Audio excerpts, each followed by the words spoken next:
Saya tidak bosan-bosan cerita ini karena ini khazanah kita. Di kitab Nailul Ma'mul itu di kitab Usul Fikih. Saya berkali-kali cerita ini karena ini untuk menunjukkan bahwa Quran itu liqaumi ya'qilun, liqaumi yatafakkarun. Ada seorang kiai, seorang ustadz, kiai dulu. Kiai dulu itu ya memang orang soleh, alim terus jadi kiai. Kalau kiai sekarang tuh macam-macam, nganggur terus ingin jadi kiai. Terus daftar gitu. Ada lowongan di yayasan masuk ingin jadi ustadz karena dengar ada gajinya. Dulu tidak ada seperti itu, udah. Makanya dulu tuh kalau ustadz kiai pasti soleh karena dia alim terus ingin orang lain tuh mendapat ilmunya. Kalau sekarang nggak ada yayasan sehat, guru gajinya sekian. Yang nggak ingin jadi ustadz tuh daftar karena ada gaji. Apalagi ada kabar, ada gaji, ada mes, ada wah yang daftar banyak. Tapi mentalnya ada kiai sebetulnya. Ya kalau sama tanya itu baik dah Gus, ya setengah baik. Ya maksudnya setengah baik ya ada baik ngajar itu kan baik. Tapi setengah saja karena motifnya itu nyari gaji bukan ingin mencerdaskan umatnya Rasulullah SAW. Itu Imam Amudi itu guru matematika. Saya nggak bosan-bosan cerita ini. Guru matematika. Muridnya sampai takut ini masuk surga ndak. Kiai kok ndak ngajarin istighosa atau tahlil malah ngajarin apa? Matematika.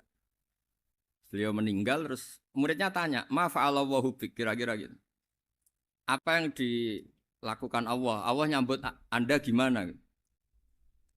Terus kata Imam Amudi, "Bagus saya disuruh ngajar malaikat." Karena malaikat kan enggak pernah kayak anak beki gini ngaji gini.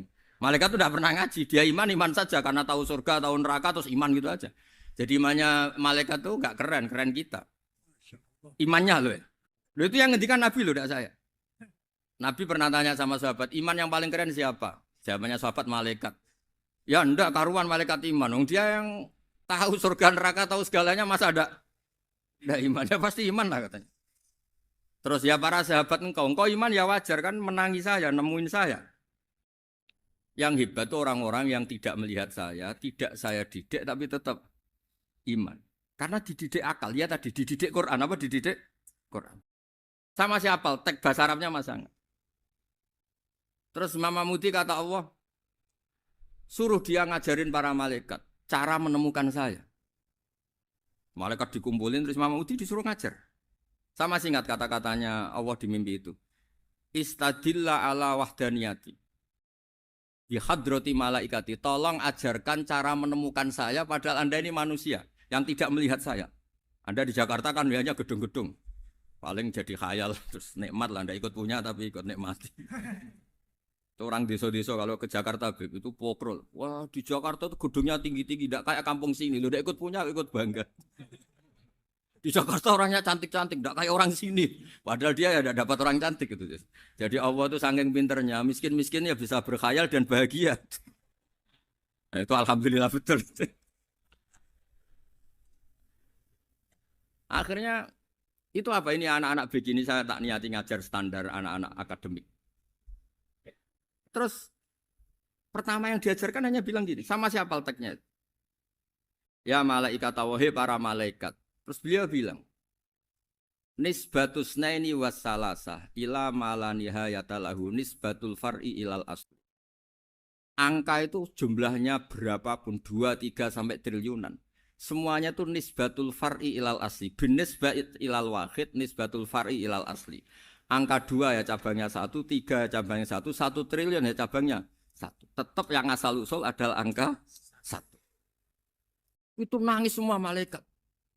Cara Jawa itu mandekman kowe iman kaya imanku. Makanya imannya umat Rasulullah SAW itu PD-nya yakinnya kayak imannya malaikat. Kalau Tuhan itu 1. Karena angka agak bisa dimulai kecuali dengan angka 1. Makanya nisbatus naini wassalasah ila malani hayatalahu iku nisbatul far'i ilal asli. Semuanya itu nisbatnya cabang ke induk. Berarti semua alam raya ini tetap asal usulnya 1. Yaitu qul huwallahu ahad. Nah, itu namanya akal. Umatnya Rasulullah itu ditinggali mukjizat akal lewat panduan Quran sehingga meskipun kita tidak menangi Rasulullah, tidak menangi sahabat, kita tidak tahu malaikat Jibril, tapi cara iman kita ini tidak kalah keren. Yakin hakul yakin. Terus kedua, gambar. Kamu gambar rumah, gambar hewan, gambar apa saja. Mesti dimulai satu titik. Entah gambar kamu bagus, entah jelek, tetap dimulai satu titik. Nah, titik ini namanya nuqtatul wujud. Semua alam raya dimulai dari satu titik, yaitu nuqtatil wujud. Makanya Quran dimulai bismillah, dan bismillah itu dipilih sama Allah pakai pertama ba itu ada titik. Itu kata semua ulama. Itu titik itu singkatan dari bi kana makana wa bi yakunu mayakun. Karena saya semuanya ada. Bi itu karena saya. Jadi makanya santri-santri beki tidak usah bayangkan kamu jadi wali terus bisa terbang ke Mekah, tidak usah. Kalau terbang ke Mekah ya sudah umroh aja bayar. Kalau enggak ya maklaran KBH atau apa. Cari gratis. Ya gratis kan ya. Dapat orang 10 gratis. Satu. Terus orang enggak umroh-umroh dirayu-rayu supaya umroh. Repot. Itu pelanggaran fikih itu. Kalau orang punya utang itu wajibnya hanya utang dulu gitu. Wah, repot. Saya itu juga sering bingung di kampung-kampung. Gus sama umroh. Kenapa? Dapat gratisan. Minta uang saja buat nyaur utang. Enggak boleh. Wah, secara fikih yang wajib itu nyaur utang bukan umroh. Enggak boleh Gus diminta uang, enggak boleh, harus umroh. Udah gitu saya ini bingung Gus mau umroh. Enggak nikmati. Kenapa? Disuruh ngajar Gus. Repot semua kalau ibadah mergawe ya gini bingung semua. Ya saya mohon anak-anak BK semuanya yang seneng Quran itu harus seneng sampai kayak saya sehingga tahu mencari Tuhan dengan cara tauhid yang berbasis akal. Itu sedzahir imannya malaikat. Jika di klasmen iman itu manusia ulul ilmi, kita-kita yang nekuni ilmu itu nomor 1 prakteknya. Karena nomor 1 itu Allah karuan kan syahidah wa, Allah kan enggak tertandingi syahidah wa annahu la ilaha illallah. Terus wal malaikatu. Malaikat kan karuan karena langsung menyaksikan surga, dan ketiga apa? Wa ulul ilm. Berarti prakteknya kan nomor 1. Kalau kompetitornya semuanya manusia, ulul ilmi nomor berapa? 1 kan? Nah nomor 3 kan dari Allah, malaikat, ulul ilm. Berarti kalau kompetisinya antar manusia nomor berapa? 1 kan? Nah kenapa ulul ilmi di nomor 3 kan tapi dari Allah, malaikat, ulul. Kerennya kayak apa? Karena cara iman ulul ilmi itu enggak ada ragunya sama sekali. Kamu ragu enggak kalau 2 itu cabang dari 1, asalnya 1? Enggak pernah kan ragu kan? Semua gambar seruat apapun dimulai dari 1 titik. Ragu enggak? Enggak kan? Nah imannya umatnya Nabi karena dipandu oleh Quran itu seyakin itu. Sehakul yakin itu. Nah itu terus Jubair bin itu jadi iman. Am khuliqu min ghairi syai'in am humul khaliq. Terus kata Allah lagi, kalau kamu tidak percaya saya yang bikin langit bumi ya gampang dong. Kamu saja yang ngomong kalau kamu yang bikin. Paling orang sepakat kamu stres. Terus hanya ayat gitu, am khalaqus samawati wal ard. Kalau kamu tidak yakin Allah yang bikin ya silakan Anda klaim saja kalau kamu yang bikin langit bumi. Bala yuqinun. Kamu juga gak mau kan dibilang stres. Ya, niki ngaji ilmu dulu nanti bagian terakhir ijazah. Bismillahirrahmanirrahim. Ini riwayatul Bukhari. Haddatsana Abdullah bin Yusuf, haddatsana Les, haddatsana Sa'id Al-Maqburi an Nabi Hurairah radhiyallahu anhu qala Nabi sallallahu alaihi wasallam. Ma minal anbiya'i nabiyyun illa qad u'tiya minal ayat ma mithluhu amana alaihil bashar. Wa innama kana alladhi utituhu wahyan awhahu wa ilayya fa arju an akuna aktsarahum tabi'an yaumal qiyamah. Dados kita tahu semua nabi itu punya mukjizat. Ya, semua nabi itu punya apa? Mukjizat. Mukjizat itu hal yang luar biasa yang memastikan manusia itu tidak bisa menyainginya atau menandinginya. Dan rata-rata mukjizat nabi dulu itu fisik. Misalnya ontanya Nabi Soleh itu kan onta tapi keluar dari batu, itu kan aneh. Aneh sekali. Atau tongkat Nabi Musa bisa simsalabim mengeringkan laut apa? Merah. Semua Nabi itu punya mukjizat dan semuanya berbentuk fisik. Kecuali mukjizatul Rasulullah Shallallahu Alaihi Wasallam itu berupa Al-Quran. Al-Quran itu konsep ilmiah. Terus kata Rasulullah Shallallahu Alaihi Wasallam, tapi saya karena Quran itu justru berharap pengikutku besar dan sampai hari kiamat. Sekarang kita logika ya. Andekan kamu punya tongkatnya Nabi Musa. Kalau kamu suka uang, kepikirannya dijual apa dipakai? Kalau kamu suka uang, dipakai. Kalau kamu ahli suudon itu pikirannya ndak, ini asli ndak. Karena yang melihat di Turki itu ya sebagian gitu. Kalau yang suka perdukunan itu bayangkan tuh miliknya. Mungkin dipakai ngakali orang atau apa, pokoknya bayangkan tuh miliknya. Kalau yang kolektor pikirannya itu nanti ini laku berapa. Tapi kalau peneliti mungkin pikirannya itu ini asli apa ndak? Bukti aslinya apa? Repot lah. Lagi pula kalau kamu punya utang terus mau apa? Istri kamu marah mau apa? Kalau pakai tongkat. Nah, beda dengan mukjizatnya Quran itu semuanya nopo ilmiah. Orang yang sedang harmonis dengan istri bisa pakai ayat di antara ayat-ayat Allah itu apa? Wa ja'ala bainakum mawaddatan warahmah. Nanti kalau ditakdir cerai, saya tidak menyarankan cerai. Kalau ditakdir cerai, itu masih dimotivasi sama Allah wa iyyatafarraqa yughnillahu kullam min sa'ati. Jika suami istri itu cerai, jangan-jangan suaminya dapat istri lebih baik, istrinya nanti dapat suami lebih baik. Jadi yang masa lalunya dianggap prahara. Kan banyak orang suaminya meninggal ketika nikah lagi ditanya, kangen sama suami pertama, alhamdulillah ini lebih baik. Padahal suaminya yang meninggal itu berharap istrinya ini kangen, ternyata dia sudah syukur dapat suami yang lebih baik. Jadi Quran itu menunggui kita ila yaumil qiyamah. Kita tidak bunuh diri. Itu ya barokahnya Quran. Karena problem apapun kita dinasihati apa sabar, apa dinasihati sabar. Kan nggak mungkin kamu pegang tongkatnya Nabi Musa punya masalah apa saja ngelihat tongkat bisa apa tongkat. Tapi kalau Quran kan nasihat, solusi. Makanya Nabi berharap dengan Quran ini saya berharap pengaruh saya, pengikut saya terbanyak ila yaumil qiyamah. Terus beliau dikomentari begini sama ini Fathul Bari sarahnya Bukhari. Al-muradu anna mu'jizatil anbiya inqaradat binqiradi a'sorihim. Falam yusyahidha illa man hadaraha. Problem mukjizat nabi-nabi dulu itu kan fisik. Sehingga yang tahu kalau Nabi Soleh punya unta yang ajaib, itu yang tahu ya hanya yang hadir saat itu. Yang tahu kalau tongkat Nabi Musa bertuah, itu juga yang tahu hanya yang hadir saat itu. Selebihnya tahu tongkat ya di museum. Tapi kalau Quran menjadi solusi, menjadi panduan, menjadi pegangan itu ila yaumil qiyamah. Kita beri contoh ya Quran panduan yang paling gampang misalnya begini. Dulu ini cerita ya. Dulu itu ada orang kafir cerdas namanya Jubair bin Mut'im. Itu saking pinternya dia, pinter juga tokoh. Itu sebagai delegasi pembebasan Asra Badrin. Jadi tawanan-tawanan perang Badar itu mulai dulu ya ada negosiasi mau dibebaskan. Terus orang-orang kafir ini menugaskan namanya Jubair bin siapa? Mut'im. Ini ada di Bukhari. Karena ini ngaji di Jakarta. Kalau orang nggak tahu hadis juga tanya ini sahih ndak gitu. Wong nggak tahu kok tanya itu aneh-aneh. Padahal kalau dibodoni itu ya nggak tahu. Tapi ya tetap tanya, hadisnya ini sahih ndak? Ini kata kiai apa kata nabi ini ya ribet. Memangnya kata nabi kamu dengar kan ya lewat kiai. Memang.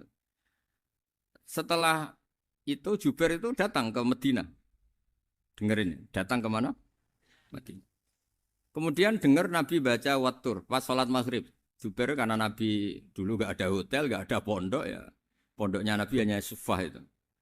Nabi baca maghrib, bukan diskusi, bukan debat, baca Wattur wa kitabi mastur fi raqim mansur wal baitil ma'mur wasaqfil marfu wal bakhril masjur terus. Kemudian sampai pada titik ayat am khuliqu min ghairi syai'in. Masa manusia atau alam raya yang maujudat, yang nyata, yang wujud nyata. Kemudian asal usulnya itu ketiadaan. Ini kan hadhil alam maujud, alam ini kan nyata. Masa sesuatu yang nyata, penciptanya itu tidak nyata. Jadi nggak mungkin ada faham nihilisme. Kalau faham nihilisme berarti melahirkan teori begini. Al-adamu yakhluqu maujudan, sesuatu yang tidak ada, menciptakan yang itu kan akal nggak bisa nerima. Kalau sesuatu ini ada, penciptanya pasti ada. Terus akhirnya Jubair bin Mut'im itu simpuh di depan Rasulullah terus bilang, ya Muhammad kada qalbi ayatir. Hampir saja hati saya terbang. Kalau riwayatnya Imam Ahmad, faka'an nama sudi akol bihati saya ini hancur. Semua teori yang saya bawa untuk ngelawan kamu, sekarang luluh semua, hancur semua. Yang benar adalah teori Anda, bahwa Tuhan itu satu dan Tuhan itu ada sebelum semua makhluk. Coba kalau Nabi Muhammad ada Jubair bin Mut'im terus menyembunyikan tongkat dekat mihrab, terus dilihat ini apa. Paling pikirannya ini dari kayu apa. Terus yang bentuk tongkat itu tukang pemahatnya siapa? Kok kurang keren kalau di Blitar gimana ya? Kan malah panjang. Kira-kira kalau mukjizat itu dari tongkat itu malah panjang. Panjang lah pokoknya panjang. Lagi pula kamu coba kan nggak ngarah mandi. Itu yang mandi kan nabinya bukan tongkatnya. Coba tongkatnya Nabi Musa coba anak-anak beki itu. Dipakai mukul kucing aja tidak mesti mati itu. Jadi nggak jelas mukjizat-mukjizat seperti itu nggak. Tapi kalau Quran menunggui sampai saking hebatnya Quran, teori rasionalitas, soal kampanye di mana-mana. Tingkat validitas, tingkat kebenaran Quran. Itu bahkan bisa diuji tanpa membuktikan. Tanpa apa? Cukup pakai akal. Ya, terus saya teruskan. Fala yamurru terus al-murad anna mu'jizatil anbiya in qaradat bin qidari a'sam wa mu'jizatul Qur'an mustamirratun ila yaumil qiyamah. Wa kharquhu lil adat fi uslubihi wa balaghatihi wa ikhbarihi bil mawhibat. Terus kata ini yang ngarang Fathul Bari sarahnya Imam Bukhari. Fala yamurru asrun minal a'sar illa wa yadharu fihi shay'un mimma akhbaru bi annahu sayakun yadullu ala sihhati da'wahu. Wa hadza aqwal muhtamilat. Wa takmiluhu fil ladzi ba'da. Wa qilani ya. Anal al makna anal mukjizat al madiyah kanat khissiyatan tusyahadu bil absar kana qoti soleh wa asa Musa. Mukjizatnya nabi-nabi dulu itu hanya penyembuh, hanya pelengkap, hanya nuruti keinginan mata. Seperti dahsyatnya apa? Laut Merah di sebelah apa dipukul sama tongkatnya Nabi siapa? Itu semuanya itu hanya memanjakan mata. Urusan mata. Terus wow itu. Tapi kalau mukjizatnya Nabi Muhammad itu berdasar akal. Maksudnya berdasar akal nih dengerin ya. Dengerin betul. Ketika Laut Merah terus tersibak kan wow itu keren kan? Terus kita bilang menyimpulkan, wah kita tidak akan mampu. Itu bodoh sekali kesimpulan kita tidak akan mampu. Meskipun bikin nyamuk Anda juga tidak mampu. Loh untuk memutuskan tidak mampu saja kok sampai pertunjukan seperti itu tuh laopo, cek goblok gitu. Nah kalau kita karena umat yang pinter untuk memaksa kita nggak mampu, Allah bilang innallaha la yastahi ayadriba mathalam ma ba'ud. Kita melihat nyamuk langsung berkesimpulan tidak mampu. Saya berkali-kali cerita nyamuk itu sudah kecil, masih punya urat, uratnya kayak apa? Masih punya kuman, kumannya seberapa? Ya enggak? Nyamuk itu kecil, punya organ tubuhnya punya urat. Itu kalau kamu pinter, antara tongkatnya Nabi Musa menyibak Laut Merah sama nyamuk itu sama-sama berkesimpulan melahirkan satu faham bahwa kita tidak. Loh, untuk memaksa tidak mampu saja kok nunjuk pertunjukan ada onta keluar dari batu. Nakotu soleh, ada tongkat yang bisa mengeringkan laut. Cik goblok ya. Lah kita alhamdulillah ada jenis goblok yang seperti ini. Untuk ikrar bahwa Allah itu hebat ala kulli syai'in cukup lihat nyamuk. Kagum kan? Sudah tidak usah bikin hidup. Saya berkali-kali mencontohkan. Para pemahat tak suruh bikin patung gajah itu mampu. Tak suruh bikin patung nyamuk kalau bisa. Nyari materi dari apa? Gampang mana bikin patung gajah sama patung nyamuk? Gajah, makanya Allah bikinnya contoh itu untuk ijaz itu pakai nyamuk bukan pakai gajah. Itu kalau ustadz-ustadz yang agak jorok malah contohnya nyamuk Gus. Itu kecil. Itu kayak apa? Di dalamnya dia hamil. Itu anaknya kecil lagi, telurnya kecil lagi itu gimana itu cara bikin itu? Makanya di sini ada kitab Itqan itu komentarnya itu lucu. Ini kitab Al-Itqan karangannya Imam Suyuti. Ini persis komentar saya tadi yang kata Imam Suyuti pengarang kitab Itqan. Wa ya imma khissiyah wa imma aqliyah. Jadi mukjizat itu ada yang fisik bisa dilihat indra, panca indra bisa dilihat akal. Wa aktsaru mu'jizati Bani Israil kanat khissiyah li baladatihim. Bilada itu goblok. Wakil lati basoirihim. Dasar wong goblok. Mukjizat kok ngenteni sing wow. Maksudnya dasar untuk ngakui Allah hebat saja kok nunggu halal yang seperti itu. Paham ya? Mergo likil lati napa aklihim. Wa aksaru mu'jizati hadil ummah akliyatun li farati dzakaihim wa kamali afwahihim. Dan mukjizatnya umat ini semuanya berdasar akal karena sudah cerdas. Jadi andaikan kita melihat tongkatnya Nabi Musa menyibak Laut Merah dengan melihat nyamuk, kesimpulan kita sama. Sama-sama wow, sama-sama keren, sama-sama memastikan kita tidak mampu.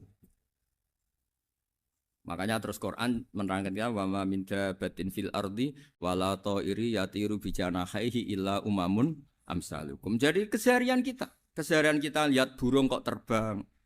Itu sudah ayatun min ayatillah. Paham ya? Dados niki kudu bangga ditunggoni napa Quran, nggih ditunggoni napa Quran.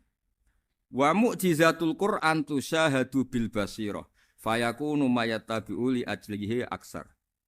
Terus li annal ladzi yusyahadu bi ainir ra'si yang qaridu bingkiradi musyahidi. Sesuatu yang tampilan dahsyatnya itu disaksikan mata, maka itu bisa habis. Era tongkat Nabi Musa seperti itu habis enggak? Bisa mengeringkan Laut Merah, habis kan? Tapi era mukjizatnya Quran ila yaumil qiyamah. Ya contoh sosial, saya kembali lagi ke sosial.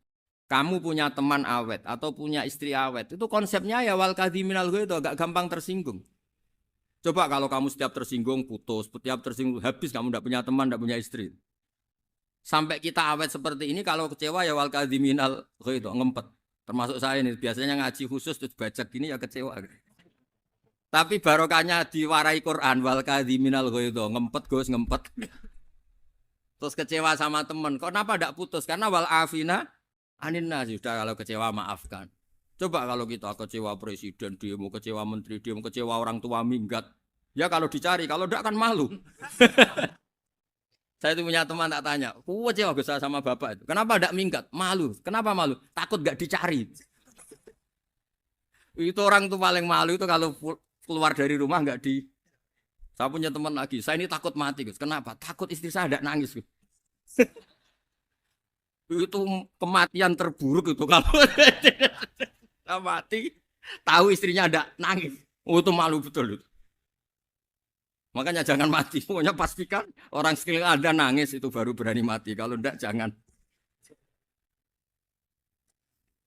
Ya jadi mukjizatnya Nabi itu luar biasa.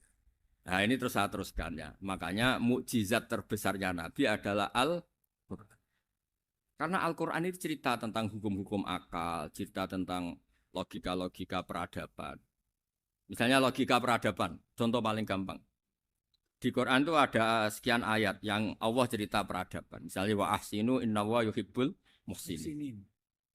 Itu dikutip, terus kemudian disimpulkan dalam peradaban. Kata Sayyidina Ali karramallahu wajhah ngendikannya gampang. Ahsin man syi'ta takun amira. Kamu berbuat baik saja sama seseorang, maka otomatis kamu akan jadi pemimpinnya. Ada orang nggak tamat SD, nggak tamat papa, gobloknya minta ampun. Tapi karena gaji seorang pakar, oh kamu tak gaji 1 bulan 1 miliar, perusahaan saya jadikan besar. Itu dikongkan ngalor ngidul ya nurut. Hanya karena dia ihsan. Terus wastaghni amman syi'ta takun nadhira. Saya ulang lagi. Wastaghni amman syi'ta takun nadhira. Dan kamu jangan butuh orang lain, siapapun dia, maka kamu akan setara. Misalnya ada menteri orang antri mau salim, tapi kamu tidak butuh, kan tenang saja.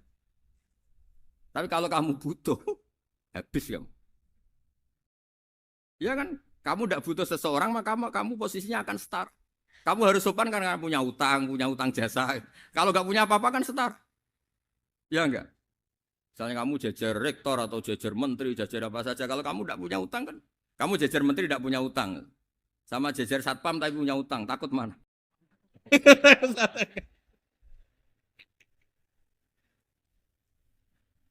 Kalau butuh itu mesti kalah kan?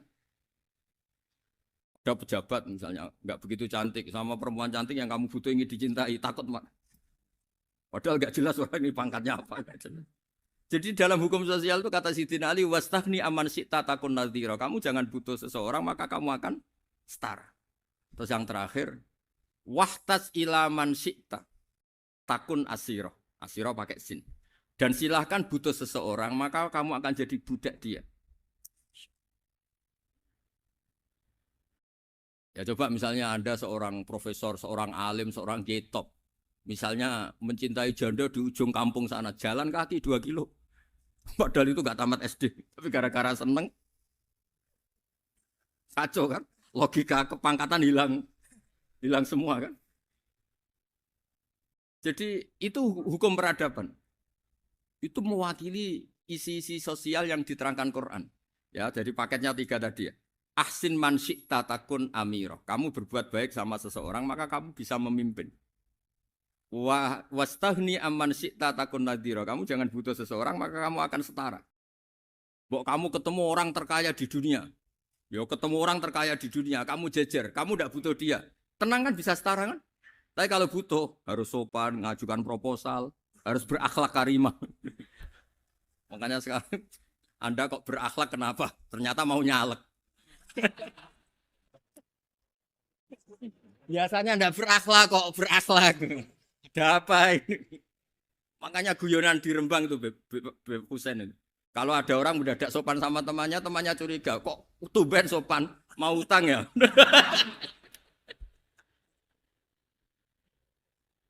Zaman akhir itu kacau.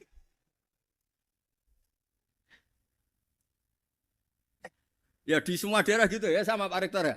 Kalau ada teman biasanya nggak sopan kok sopan. Itu temannya curiga. Ini Pak Rektor UI ikut kaji. Kok tumben sopan, ada apa ya? Karena di mana-mana orang butuh itu pasti beretika. Kamu punya teman paling berdua. Kalau mau utang berakhlak gak? Atau misalnya kamu punya adik cantik terus punya teman berdua. Kalau cinta adik kamu berakhlak gak?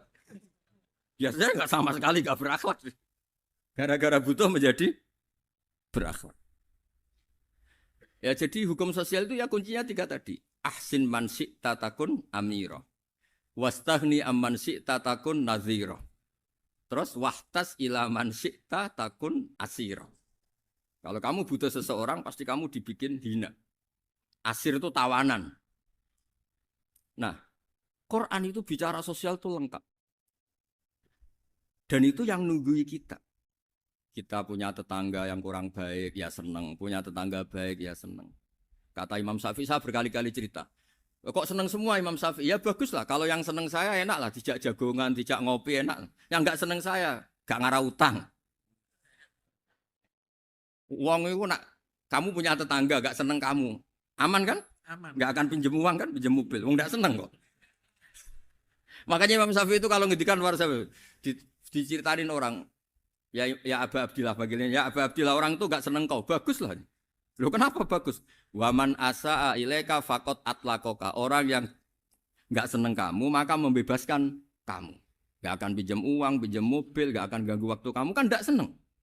Justru yang seneng-senengi masalah pinjam terus. Imam Syafi'i itu orang yang anggap dunia itu selesai. Ada yang cerita, ya Aba Abdillah, orang yang tadi cium tangan engkau, yang hormat engkau di luar maki-maki engkau, ngerasain engkau, ngata-ngatain engkau. Ya bagus lah. Kok bagus gimana? Berarti saya wibawa di depan saya tidak berani. Berarti saya wibawa di depan saya tidak berani. Berarti itu makomnya sudah kulillah sumadarhum fi khawdihim yal'abun. Sudah dunia itu selesai. Sudah agak penting semua. Nah, itu kalau kamu anak-anak beki ahli Quran sudah ayatnya kulillah sumadarhum fi khawdihim yal'abun. Sudah lihat Allah saja agak penting makhluk-makhluk itu. Dah makhluk semua agak penting, sepenting Allah. Nah, kita ini ditunggoni mukjizat seperti itu. Bayangkan misalnya kita ditunggoni tongkatnya Nabi Musa. Saya ngajar di sini terus ini tongkat. Terus nanti yang tanya, Gus itu kayu apa, Gus? Nanti yang kolektor tanya itu harganya berapa, Gus? Ruwet apa? Terus yang ahli suudon itu asli gak, Gus? Wah. Yang ahli suudon kan mesti tanyanya gitu, itu asli enggak, Gus? Repot-repot pokoknya. Tapi kalau Quran kan jelas. Kenapa?